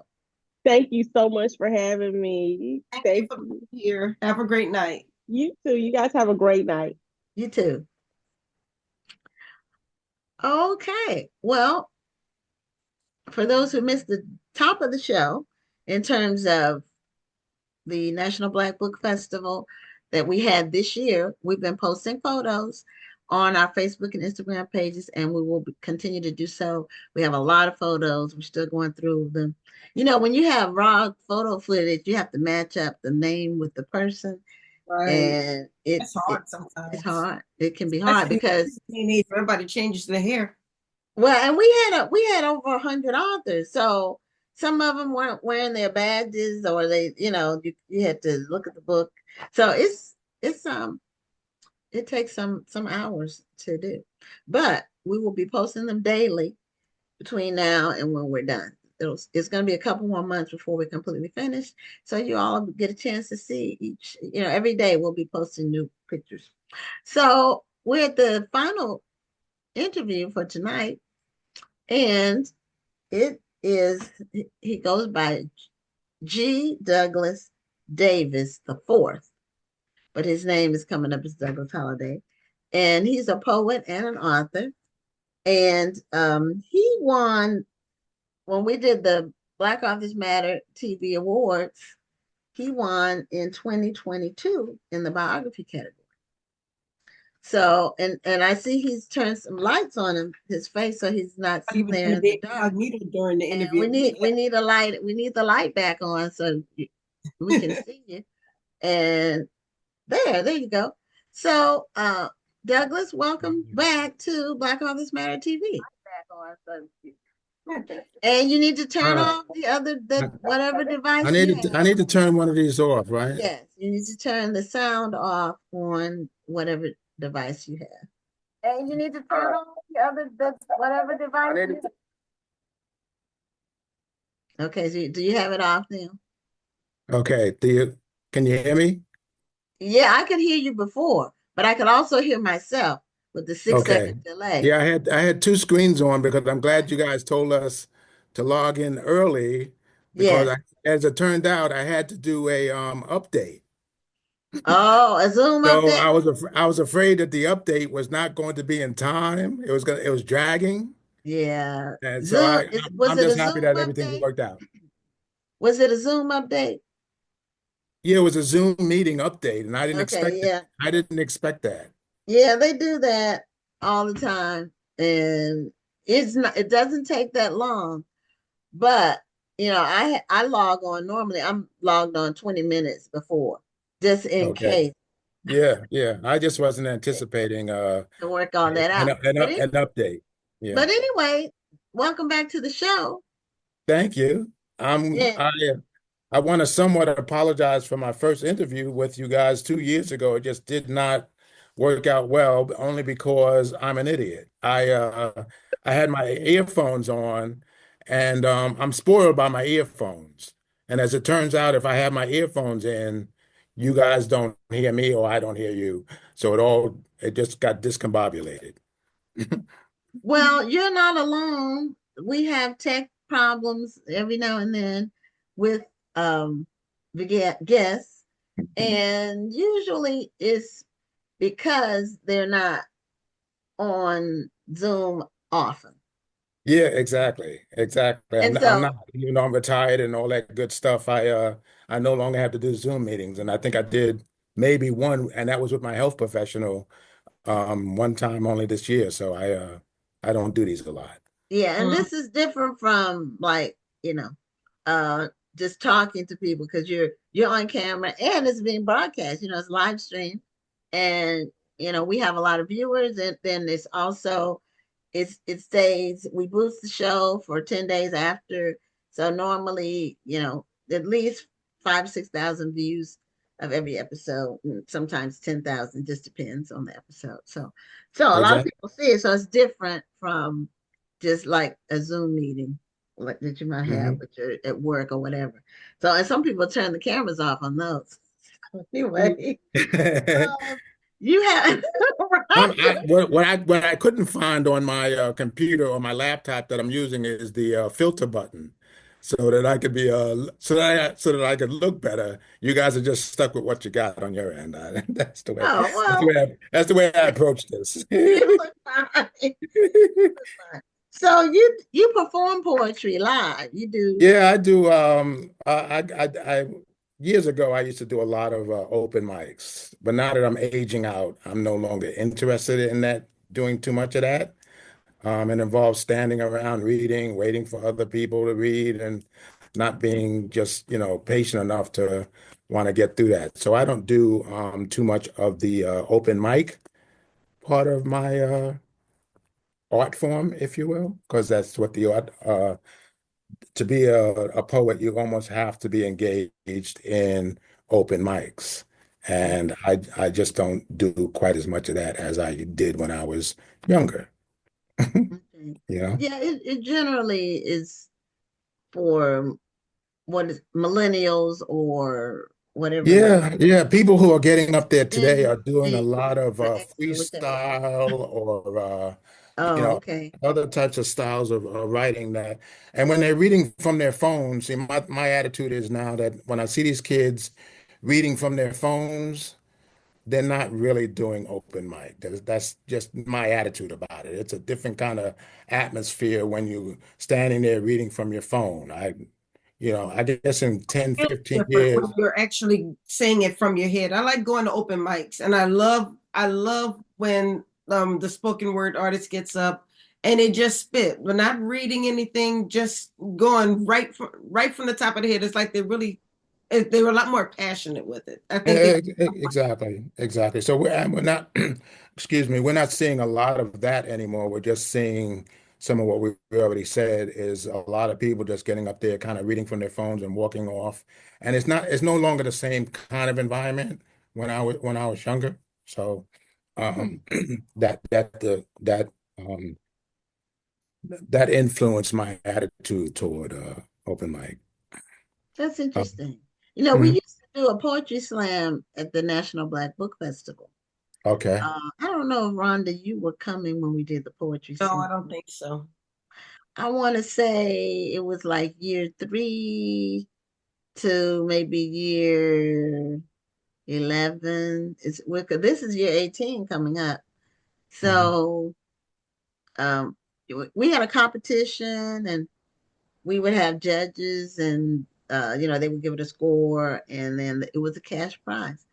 Yeah, Um, I didn't mind judging slam poetry, but my poetry is not about slam. It's not, I don't do that. Now I can do some of my poetry completely from rote, meaning from memory. right. I Mhm. can't what I don't do is this long stuff that people are considering slam poetry. So Hmm, there's a kind of quote unquote prejudice there for me that's a great art form, but it's nothing that I ever engaged in too much, you know. hmm. Well, you learn. I'm not a poet, so I didn't know about the changes in the industry, so to speak. Mhm. Yeah. Hmm. But we used to do that, and it was interesting because everybody always thought they should win, and everybody can't win. Yeah, Just the these folks, nature of it. these kids and these individuals put a lot of work into writing the slam poetry. It's long diatribe of sorts, if you will. Then they've got to commit it to memory, Hmm. and then they've got to perform it. There's three different kinds of aspects to this. Right. And some of them don't write well. I'm just being kind of honest of sorts. Some of them perform well, but they don't necessarily have written something well. So there's a whole lot of aspects involved in the ingredients, if you will, that goes into creating this slam poetry. And like I said, I don't take away from those artists who do it, all well and good. It's just not my thing. Well, speaking of ingredients, what are some of, because I have, I help people to self-publish their books. I do a self-publishing service for, Mhm. for people who just want to and don't know how. But I've had poets who want to come to me and they want to put their poetry in a book. Mhm. What are some things that they should keep in mind? Because sometimes doing an open mic You're right. and spitting your poetry is totally different Mhm. from writing it down. And now somebody else has to read it and they have to try to get that same feeling that you were trying to convey when you wrote it down. Exactly. The when I a couple of years ago when I was a volunteer inside of a state prison for men, I would tell those gentlemen who wanted to do the similar type of thing. They enjoying slam poetry and they hope to one day get out and be able to do this art form. What goes into it? Well, primarily what one thing that goes into it is some education. You have to be educated about how to write. Writing is not just something that you put some words down on a page and hope that everybody else is going to understand it. So doing a little studying about how to write is one aspect of it. Then, of course, it's the what's your message going to be? What are you Right. hoping to convey to your audience? And then they have to get on track about that. Then they have to also understand that, well, if you're going to write it, you're also going to have to want to perform it. So you have to get past your shy stage, if you will, and go ahead and get up on stage, take the nerve to open up and express this art form that you spent some time in. Now, self-publishing, like you mentioned, is something that I do a lot, and we can talk about that. But self-publishing is the same thing. You can't submit to your publisher a piece of garbage. Let's just Mm, be real honest. Okay? Your writing has to be sharp. It has to be kind of edited by yourself first as you're putting it together. Then the publishing team of the publishers will look at it, and if you pay them a certain amount of money for copy editing, they will then go in and put your periods in the correct place, your commas, your grammar. They will fix it up a little bit for you, right? And then they will do the next part of the work of formatting and putting it into a book form. So there's those ingredients. Now, some people, even the guys inside of a prison, don't have the patience for this. They don't seem to understand that this is an art form that you have to invest in. You have Yeah. to be able to commit yourself to understanding that we writers, some of the people that came in before me this evening, and many of the others that you've had interviewed, as many of the others that are out there, those of us who take this serious, we know that we've got to commit ourselves to the time, to the work that goes into coming from starting from the first word of either the novel or the first word of a poem, and then what the last word is going to be as well. So we put that all into it. Then when we're ready to publish, again, we have to commit ourselves to submitting a manuscript that's readable, right? The publisher's not gonna sit there and suffer through someone else's bad writing.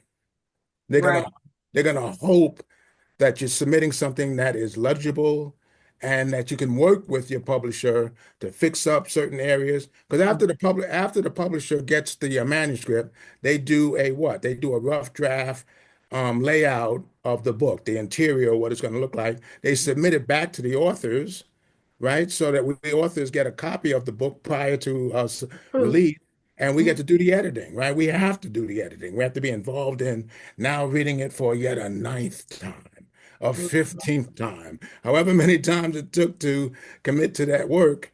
And then once we're ready to, we make all the corrections, we give them on a separate sheet of those corrections.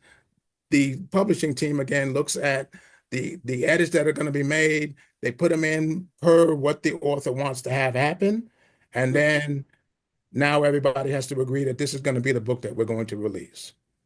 Okay, so I hope that answers your question and maybe questions for some of the audience, but that's kind of how a lot of this happens. When I'm up to my quote unquote ninth and tenth book, I knew from the start. I'm gonna just go off to the side for a minute. I knew from the start of starting with a chapbook, okay, of my poetry, that eventually I would want it to go into a book form.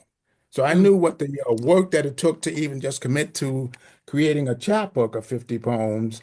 I knew that if I was going to write my own autobiography, it was going to take a lot of work. And the work was just not in the writing, it's also in the researching.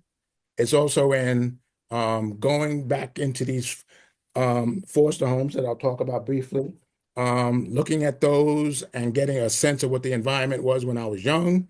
And now that I'm older, or when I was writing at a certain age, what that feels like, and capturing those emotions, capturing the feelings of the time is also what goes into the writing, and that's what these authors and especially the slam poets, they miss a little bit about what the emotion is, what the feeling is behind something. They're just spitting out a lot of words, hoping that the rest of us are both hearing it and experiencing it, and that the two of those things are separate. Are The overwhelmed two by of it. those things. Do, I'm do sorry, you go ahead. think that they are sort of treating it like rap? It's a little bit of yes, a little bit of it is kind of the rap form, if you will. Yes, I agree. There's that element of it or that essence of it, but it's still missing something. It's missing the emotion, the feeling behind what I told men inside of a prison is when you put words on page, those words have feeling. They have an essence. They have a certain kind of vibe that you want to try to convey to your audience. Without presenting that, we're just going to hear you kind of reading something to us, and you're going to lose us real quick in the process. Um, Now, the, how did that turn out when you were working with them on writing poetry in the prison? What was the ultimate outcome? Was it like a certain number of sessions and then they did some well, what spoken I did word was or how? I went in there every Monday for about 6, almost 7 years. So Oh, there's a lot of visits. And I brought poetry in with them. I made copies of things back at work that I'd have enough copies for the room to read. Sometimes we went away from poetry, and I actually brought them in whole plays. We read plays like, say, The Merchant of Venice, or Arsenic and Old Lace was a fun one. So the point being is that I wanted to get them to read, but also get them to understand that there's feelings and emotions that go in behind these words. Okay. So then I'll go backwards for a minute. One of the other reasons why I left the open mic scene for a part was that there wasn't any more emotion or feelings behind a lot of what people were writing and spilling out on the stage, so to speak. And that takes away from the whole enjoyment or the whole involvement, if you will, behind poetry. And um that's what changed my attitude a little bit. But to answer your question, that's exactly what I was trying to do with the guys inside of a prison. Get them to understand that your words, you have to be able to choose the right words, convey the right emotion, and keep your audience certainly involved, attentive to what you're doing, even from writing a letter to a family member to writing this poetry or even doing slam. And I'd let them experiment with slam and quote unquote rap poetry. And then I'd tell them kind of what's missing, I sat here for close to half an hour with you guys, 45 minutes, and I didn't get much out of it because, and we talk about that, and we Hmm. quote unquote argue about it, because lots of them just want to argue for the sake of arguing. You don't seem to hold anything back. You say what you feel. I can tell. Yeah, that's exactly what one of my curses are, if you will, so to speak. Um, I Now, was did you hoping, do this for a volunteer effort or was yeah, it just your volunteer. It was profession? no, it was just volunteer. I was at a social event with a bunch of other poets one evening, say for the holiday season. This was a number of years ago, and the two individuals who were doing the workshop inside this prison, they could no longer do it. They were very disabled, and they decided we can't do it, and they just simply said to me, "Douglas, can you do it?" And I, without thinking or blinking or stalling or anything, I said, yes, I'll do it. And I just literally went in there kind of blind at the start, and I had a lot of fun with it. But what got in the way of me doing further work with it is administration. Once administration steps in, they can sabotage a good wet dream, excuse the expression, if if allowed. So they simply destroyed the atmosphere. Most of the prison guards, most of the prisons don't want us, meaning us volunteers, to come in to work with the prisoners because they have their issues. Let's just leave it at that. So once those issues got in the way, and I was already having issues, if you will, with my employer, I figured this was just too much issues around me. I got to get away from something. So that's how that worked out. We don't think about those challenges when we're going into the prison. Some people think it's the prisoner, but it's not always the prisoner Mhm. that's the issue. Sometimes it could be the guards. Exactly. The guards can be disruptive. Some guards were relatively good to us, but there were these other guards who we just knew didn't care for our presence. Like we were disturbing something that was sacred to them personally, and that's not what the case was. And they certainly didn't like when their prison when the men came out of a classroom with me for the rest when the session was over, the men might be feeling good about either a play we read or a poem, several poems or whatever. They didn't really care for the men feeling quote unquote good about something. Okay. And Yeah, and they probably were feeling good about themselves, the men that were in the prison. After having a session where they get to use their minds and Mhm. their talents for something, Yeah. then that elevated their self-esteem, so to speak, even for a few minutes. Mhm. And some people who work in prisons, they, you have all kind of personalities that do those jobs, and some don't really want to be there, or it's like a power trip, or Yeah. And even the man, I refer to him as a man, but that I'm being generous. The guy who was responsible for this particular poetry workshop, he was more disruptive than the guards themselves at times. Meaning mm, it was like an inconvenience to him to do this little simple job of getting a volunteer through the gates, letting them do their workshop, and just do that every Monday. But it seemed to be a hassle for this person to even want to be involved in that small little aspect of giving something to people who were just deprived of books and literature and thinking and feeling. Okay. Because I had to tell the man again, poetry is about thinking, but it's also about what? Feelings. You got to be able to convey your feelings. If you're angry about something, you can write about that anger in poetry. yeah, Right. that's true. Okay. Hmm. But Sometimes it's a great outlet. Yeah. exactly, it's very therapeutic, but it's also something that comes with the writing process. Even when we're writing novels, those Mhm. authors around me who are writing novels, myself just writing prose is what we might refer to it as. They there's an emotion that goes into that. And sometimes when if I cry over one of my poems or even a poem that somebody else wrote, say Sonia Sanchez or June Jordan or Sapphire, Dudley Randall, I have an emotion about their poetry. When I do my own poetry, I'm going to try to what? Recreate that, uh, uh, establish that same type of emotion if that's what's called to do in a particular section of a book or throughout a piece of poetry. And I'm hoping that maybe I'll get to do one or two poems for us this evening while Well, we're talking. Well, we're you in better our look last out. 5 minutes, so if you're Oh, gonna we're do in our last poems, 5 minutes you already? need to do it. Yeah, we Oh my if God. you're gonna do it, you need Oh to do my it. God. Well, you didn't have me see To all be the other authors you talked to, you had them hold up their new books and you know, well, you have them your book. You've been I didn't spitting facts. We I didn't wanted hold you up I didn't to hold out. up I didn't hold up the The new book. one. Okay. This is the Okay. new Death book. of This is the new Grandma. book. Okay, Okay. Death of Granduncles. You can see that.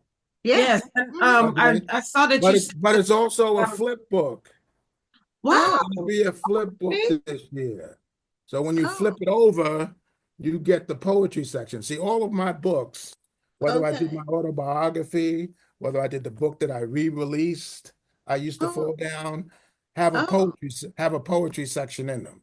So I write okay. prose, but then I do poetry. So when I finished um, Death of Granduncles, there's not going to be any poetry specifically in this section of the book. But Okay. in But order to when you submit flip it, poetry, I decided I was going to tackle what I refer to, and people have heard me, or maybe not have heard me refer to it as my Jewish problem.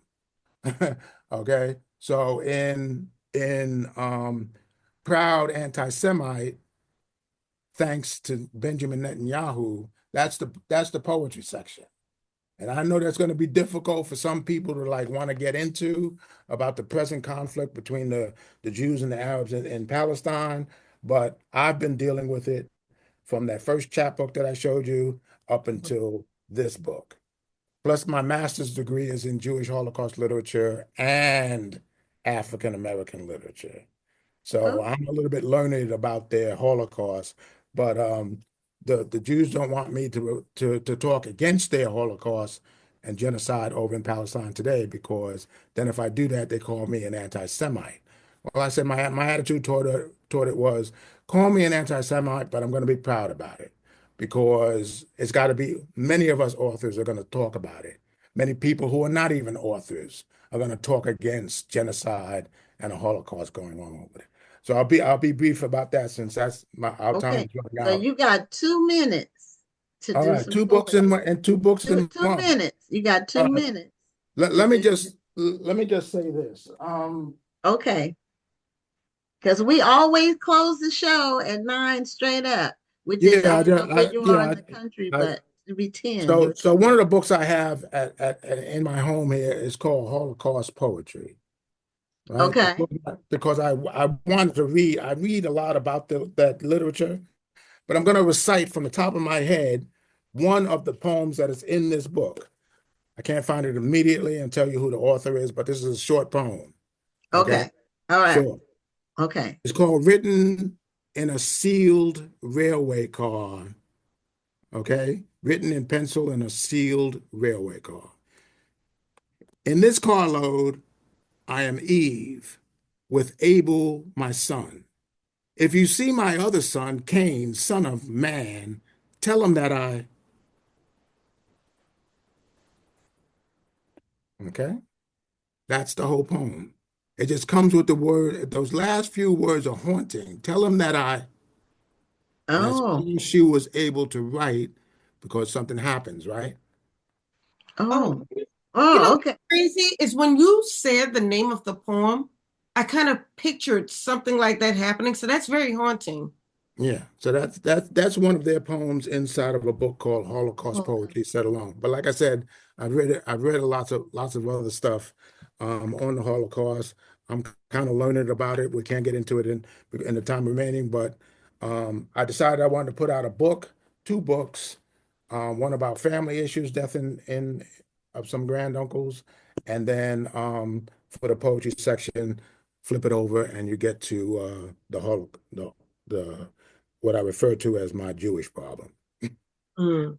Well, Douglas, we're at the end of our time. Mhm. So what we want to do is have you let people know how they can Okay, see so your work. some real cleanup work might be booktasters.com. I did a interview or a video with booktasters.com. They can go to that and catch the review and the whole they capture all of my work of sorts in a nice video. Hudson Valley Writers Guild. That's where I'm featured at. But they can see actually three of the poems that are going to be in this very new book. Um, they're not new to me so much, maybe one or two, but they are new to some people, so they can go to that. And then there's a video of me performing other poetry on youtube.com. Go to Poetry Night slash D. Alexander Holiday, and you'll see me actually performing other poetry. This was years ago, so I'm younger and lighter. My waist was thinner, whatever. Okay. Well, most of us also had thin waists. So anyway, that's the end of our show for this week, everybody. All right, So thank we'll you so see you much, man. next Tuesday night on Black Authors Matter TV. And I'm Gwen Richardson signing off. Yeah, I'm Bye now, Dr. Wanda thanks. Watson. Have a wonderful evening and a great week. You too, guys. Thank you. Thank you for tuning in and join us next Tuesday at 7 p.m. Central, 8 p.m. Eastern for another edition of Black Authors Matter TV.